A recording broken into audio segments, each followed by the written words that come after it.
Hello anime lovers, स्वागत है आपका वाइपर एनीमे एक्सप्लेन्ड चैनल पर। और आज हम देखेंगे डीमन स्लेयर के एपिसोड नंबर 16 को। अगर आपने अब तक इसके पिछले एपिसोड्स नहीं देखे हैं तो उनकी लिंक आपको डिस्क्रिप्शन में मिल जाएगी। तो चलिए जानते हैं आगे की कहानी को इस एपिसोड के साथ, जिसका नाम है लेटिंग समवन एल्स गो फर्स्ट। अब तक हमने देखा कि तांजीरो और इनोसुके उस पहाड़ में चले जाते हैं और उन्हें वहां एक और डीमन स्लेयर मुराता मिलता है, जिसके साथियों को एक सफेद डीमन कंट्रोल कर रही होती है। वहीं जेनित्सु भी नेजुको की खातिर पहाड़ में आ जाता है और भटक जाता है और इनोसुके अपनी स्पेशल पावर से डीमन का पता लगा लेता है। इनोसुके तांजीरो को डीमन का पता बताता है, मगर इतने सारे डीमन स्लेयर्स के होने की वजह से वो वहां से आगे नहीं बढ़ पा रहे होते हैं। जेनित्सु भी पहाड़ के काफी अंदर आकर भटक चुका होता है और थका हारा नेजुको को आवाज लगाता रहता है। इनोसुके कहता है कि हमें इन सभी को मारकर आगे बढ़ जाना चाहिए। तांजीरो उसे ऐसा करने से मना कर देता है। इतने में उस पर एक लड़का अटैक करने आता है, पर मुराता आकर उसे संभाल लेता है और कहता है कि तांजीरो, तुम्हें आगे जाना चाहिए, मैं इन डीमंस को संभाल लूंगा। ये सुनकर इनोसुके कहता है कि क्या ऐसा तुम कह रहे हो जिसने अपनी पैंट गीली कर ली थी? मुराता चिढ़ जाता है और इनोसुके को चुप रहने को कहता है। पहले मैं डरा हुआ था, पर अब मुझे समझ आ गया है कि इन्हें रोकने के लिए मुझे बस वायर्स काटने हैं और सब ठीक रहेगा। आगे और भी लोग होंगे जिन्हें मदद चाहिए, तो तुम्हें वहां जाना चाहिए। तांजीरो और इनोसुके अब डीमन के पास आने लगते हैं, जिसकी वजह से मकड़ी के जाले बढ़ते ही जाते हैं। कुछ दूर आकर उन्हें वैसे ही डीमन स्लेयर्स का एक और ग्रुप मिल जाता है। उसमें एक लड़की कहती है कि आगे मत आना, तुम्हें इस जगह के लिए किसी बड़ी रैंक वाले को लेकर आना होगा, वरना ये कभी खत्म नहीं होगा। उस लड़की के हाथ में तलवार होती है और दूसरे हाथ में अपने साथी का सिर। वो फिर रोते रोते तांजीरो से उनकी मदद करने को कहने लगती है। तभी उस फीमेल डीमन को दिखाया जाता है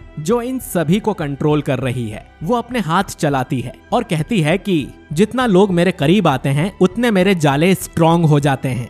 इतने में उसके पास वो डीमन आता है जो तांजीरो से मिला था। वो फीमेल डीमन को अपनी माँ बुलाता है, जिसकी आवाज सुनते ही फीमेल डीमन घबरा जाती है। डीमन पूछता है कि क्या आप सच में जीत सकती हो? जिस पर उसकी माँ हाँ कहती है। डीमन फिर कहता है कि ये सब बहुत टाइम ले रहे हैं, तो आपको इसे जल्दी खत्म करना चाहिए, वरना मैं डैड को बता दूंगा। ये सुनते ही फीमेल डीमन बहुत ज्यादा डर जाती है और घबरा जाती है और कांपते हुए कहने लगती है, मैं इन सबको मार दूंगी, बस तुम अपने पिता को कुछ मत बताना। डीमन चला जाता है और इससे फीमेल डीमन गुस्से में जल्दी जल्दी हाथ चलाती है। यहाँ उस लड़की का भी हाथ उठ जाता है और वो तांजीरो पर बहुत ही तेजी से तलवार चलाने लग जाती है। वो कहती है कि मेरे हाथ और पैर अपने आप चल रहे हैं। उसे समझ नहीं आ रहा है कि क्या हो रहा है। वो तांजीरो पर अटैक करती रहती है, पर उसके हर बार बचने की वजह से फीमेल डीमन को और गुस्सा आ जाता है। वो फिर दो और डीमन स्लेयर्स को खड़ा कर देती है और उनमें से एक कहता है, प्लीज मुझे मार दो, मेरे बदन की सारी हड्डियां टूट चुकी हैं। इसके कारण जब भी मुझे हिलना पड़ता है मुझे इतना दर्द होता है कि मैं सहन नहीं कर पाता हूँ। मुझसे और नहीं होगा, वैसे भी मैं मरने वाला हूँ, तो प्लीज तुम मुझे अभी मार दो। इनोसुके उसके लिए ऐसा करने जाता है। तो ले, हम तुझे मार देते हैं।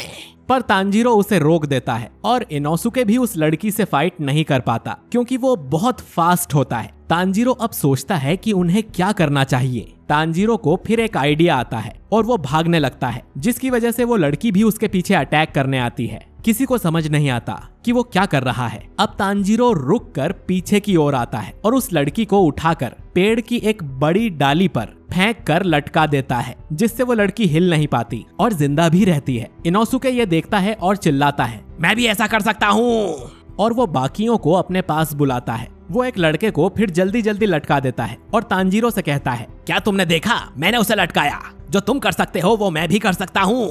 मगर उस टाइम तांजीरो तीसरे लड़के से लड़ने में बिजी था, तो वो इनोसुके को देख नहीं पाता, जिससे इनोसुके को गुस्सा आ जाता है। दूसरी तरफ फीमेल डीमन भी भड़कना शुरू कर देती है। वो सोचती है कि अब उसके पास उस बड़े मॉन्स्टर को खोलने के अलावा कोई ऑप्शन नहीं बचा है। वहीं जेनित्सु नेजुको को आवाज लगाता हुआ एक जगह बैठ जाता है। वो फिर एक एक करके सबको आवाज लगाता है और रोने लगता है, नेजुको, तांजीरो, इनोसुके।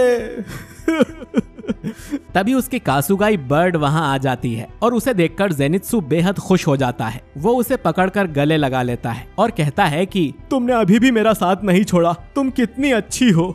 इनोसुके अब तांजीरो से कहता है कि मैं तीसरे वाले को भी फेंक दूंगा, तो तांजीरो तुम्हें मुझ पर ध्यान देना चाहिए। पर अब फीमेल डीमन सोचती है कि ये सब किसी काम के नहीं है, तो वो उन तीनों डीमन स्लेयर्स का गला काट देती है। तांजीरो उनके पास आ जाता है और शॉक हो जाता है, जिसे देखकर इनोसुके को काफी अजीब लगता है, पर वो कुछ नहीं कहता। अब दोनों उस डीमन के पास जाने के लिए निकलते हैं, पर रास्ते में उन्हें एक बड़ा सा मॉन्स्टर मिल जाता है, और तो और उस मॉन्स्टर का सिर भी नहीं होता है, मगर फिर भी वायर्स की मदद से वो चल पा रहा होता है। वो मॉन्स्टर बड़ा होने की वजह से ताकतवर भी होता है, जिससे उसे हराना तांजीरो और इनोसुके को काफी मुश्किल लगता है। यहाँ जेनित्सु वापस नेजुको को ढूंढना शुरू कर देता है, और अब उसकी कासुगाई बर्ड उसके साथ होती है, पर उसे ये नहीं पता चलता है कि उसके पीछे पीछे एक बड़ी सी मकड़ी भी आ रही है। दूसरी तरफ तांजीरो और इनोसुके मॉन्स्टर से लड़ने लगते हैं, पर कुछ कर नहीं पाते। मॉन्स्टर के हाथ में भी ब्लेड्स लगी होती हैं, जिससे वो अटैक करता रहता है। तांजीरो फिर इनोसुके से कहता है हमें उसके कंधे से काटना शुरू करके उसकी कमर तक तलवार लेकर जानी है। वो आगे कहता है कि ये मुश्किल है क्योंकि इसमें बहुत सारा मांस है, और इतने में इनोसुके उसे मारने भाग जाता है। डीमन तू तो गया। तांजीरो उसे रोकने की कोशिश करता है, तुम अकेले ऐसा मत करो और मेरी पूरी बात सुनो, लेकिन इनोसुके नहीं सुनता और मॉन्स्टर उस पर अटैक करके उसके हाथ पैरों पर कट्स लगा देता है, और फिर छोटी छोटी मकड़ियां आकर इनोसुके के हाथ पैर पकड़ लेती हैं, जिससे वो हिल नहीं पाता और मॉन्स्टर उसे मारने आता है। इनोसुके को लगता है कि अब वो गया, मगर तांजीरो वहां आकर उसे बचा लेता है। इनोसुके के मन में फूल खिलते हैं और तांजीरो कहता है कि कोई बात नहीं, ये टफ है, मगर हम मिलकर ये खत्म कर सकते हैं। तांजीरो फिर अपने घुटनों पर बैठ जाता है और इनोसुके को खुद पर चढ़कर मॉन्स्टर को मारने को कहता है। इनोसुके सबसे पहले मॉन्स्टर के हाथ काटता है, उसके बाद तांजीरो उसके पैर, और सबसे लास्ट में इनोसुके उसके दाएं कंधे से लेकर बाईं की ओर पीठ तक मॉन्स्टर को काट देता है, जिससे मॉन्स्टर के कई टुकड़े हो जाते हैं। मॉन्स्टर की बॉडी फिर धुआं बनने लगती है और फीमेल मॉन्स्टर इससे डर जाती है। तांजीरो अब इनोसुके की तारीफ करता है, तुमने बहुत अच्छा काम किया।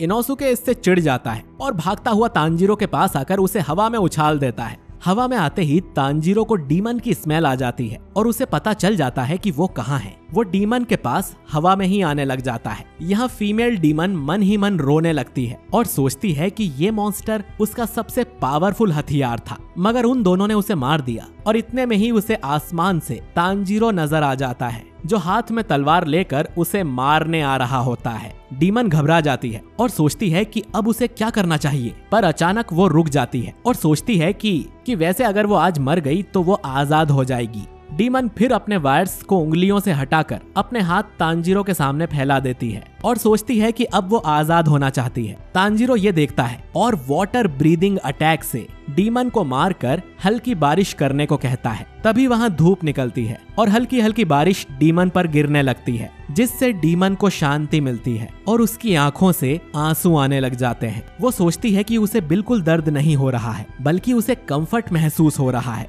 डीमन ने कभी नहीं सोचा था कि उसका अंत ऐसा होगा, पर अब वो इस कैद से बाहर आ गई है। उसे अपना पास्ट याद आता है, जहां उसके हस्बैंड ने उसका चेहरा काट दिया होता है और फीमेल डीमन रो रही होती है। वो कहती है कि उसका इरादा उन्हें गुस्सा करने का नहीं था। तभी वहां खड़ा हुआ उसका बेटा कहता है, ये आपकी गलती है जो आपने डैड को गुस्सा दिलाया है। तभी पीछे से उसका दूसरा बेटा हंसने लगता है, आज मॉम फिर से डैड के साथ मुसीबत में आ गई हैं।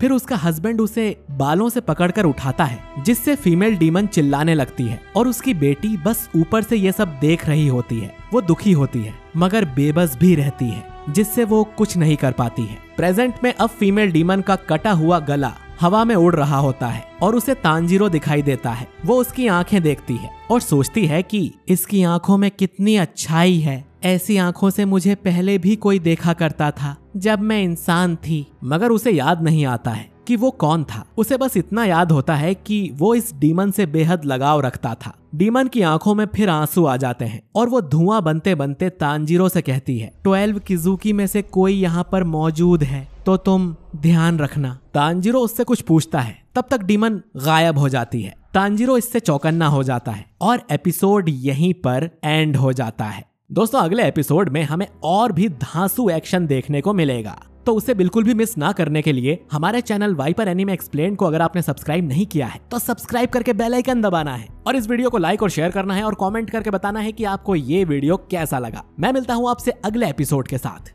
शुक्रिया।